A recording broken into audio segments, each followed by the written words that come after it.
Hi everyone. In this second video, we'll see features of Make that really make it a very powerful tool. In the previous video, we saw a Makefile with only one target, but now we'll add several targets. We'll also see how to specify lists of targets so that we don't need to use the command line for listing the files that we want to build. So let's start by creating a list of our input files, and actually it's here. I already listed them. So these are all of the books in the data subdirectory. Now we're interested in producing the following target files. We want frequency lists of all of these books, and those were supposed to be placed in the results directory. And they were supposed to be called, for example, lifeofb.frec.txt. So let's start by creating a list of all of the frequency files that we need. And we'll use the following syntax. So frec lists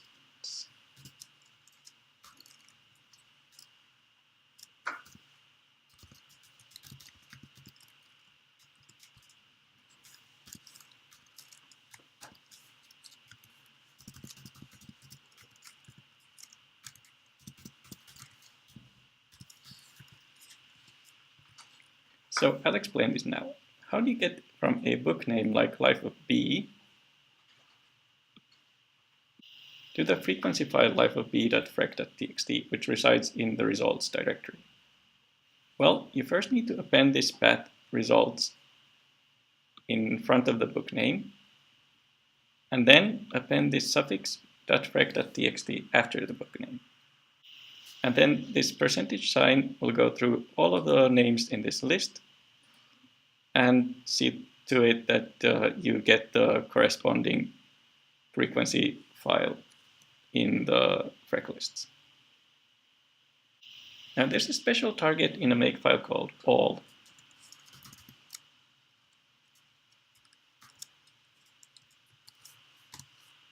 And it specifies all of the results that we want Make to build. So let's add the target all, colon, and then $frec lists. So now we're saying we want Make to build all of these frec lists. Okay, so now we've specified what we want Make to build, but we haven't really told it how to build these files. So how do you do it? Well, let's specify a target. So we want to create a .frec.txt list. And it should be in the results subdirectory. And to create this list, we need the corresponding nomd.txt files from the data subdirectory.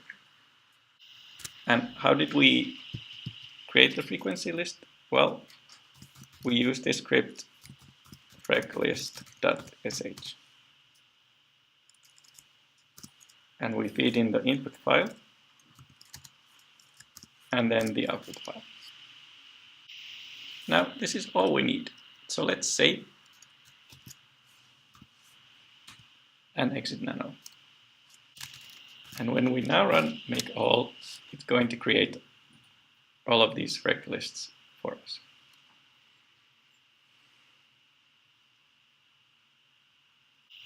And let's ls the result directory. There they are. Now, Make is quite clever. It'll figure out that it needs to first create a nomd file for the original book file, and then it can use that file to create the frec.txt file. And we didn't need to tell it how to do that. It just looks at the different dependencies between the targets and figures out what it needs to build and the order to build all of these files. And this saves a lot of work for us. Now, we had a second set of targets that we were interested in, namely the sentence per line corpora. So let's edit our Makefile to handle those as well. So let's open it. And let's add the names of these files. So scented books equals $.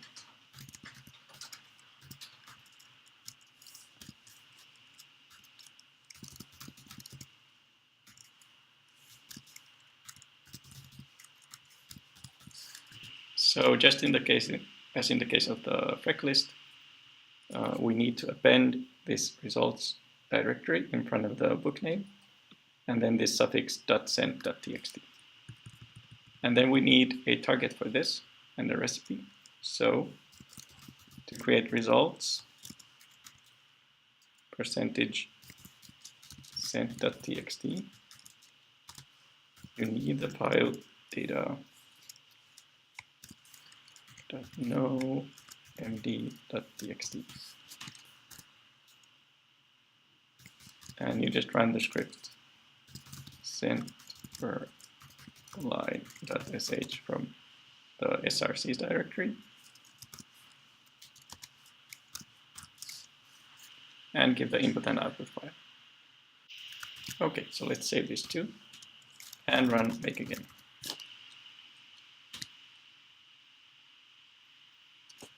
And it won't do anything because we didn't add our sended books to the all target. So let's do that. And now they're in the all target, and let's run make all again. And we can see that it now builds these files. And if we look at the results directory, we now have both the send and Freq file of Moby-Dick, for instance. Great. Now let's go back to Nano again.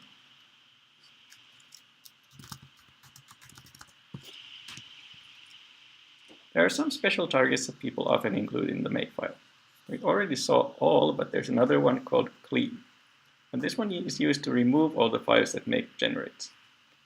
It's convenient in many cases. For example, if you just want to move your project to another computer over the internet, you can run clean to make it smaller by removing the generated files, and then just regenerate them again on the new computer. If you generate a lot of different outputs, this can actually make a big difference in size. And another important application is when you're working in a remote repository. But we'll hear more about that next week when we talk about Git. Our clean target is going to be pretty simple. And we just remove everything from the results directory. And we also remove the no MD files.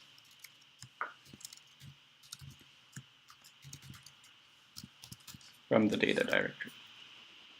I'm adding this -f option parameter for the remove command to prevent remove from asking about whether we want to remove files or not. Now let's save and run this. So make clean. And if we check at the results directory now, we can see that it's empty. And in the data directory, we don't have any of these no MD files anymore. Now, I want to talk a little bit more about how make actually decides what to build. So I can run make all now. And make will build all Freq and send file for me. Now, if I run make results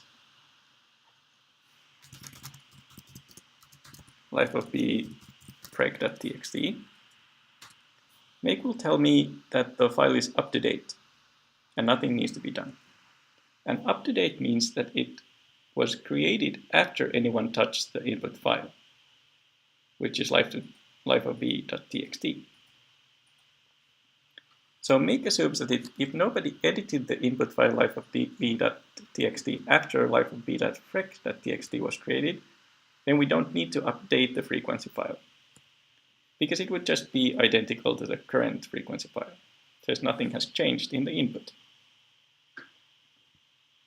Of course, there's a small leap here, because we actually create life of b.freq.txt from the nomd file, but make assumes that this file would also, again, be the same as it was before.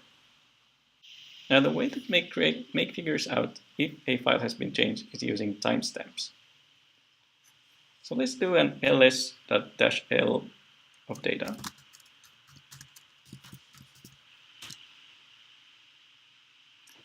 And the same for results. We see that the timestamp of life_of_b.txt changed on the 6th of November at 5:40. And we can see that life_of_b.frec.txt was actually changed after that. So it was changed at 6:50 on the 26th of November. Now it's impossible to edit the file under normal circumstances without changing the timestamp. So we can actually be quite confident that the input file has not been edited after the frec file was created, just by looking at these timestamps. Now I can change the timestamp of the original txt file by using the command touch. So touch data life_of_b.txt. And if I run the ls-l in data again, I can see that the timestamp for life_of_b is now 6:52. So this is now later than these life_of_b.frec.txt was created. So now make will assume that the life_of_b.txt file has changed and it will have to recreate.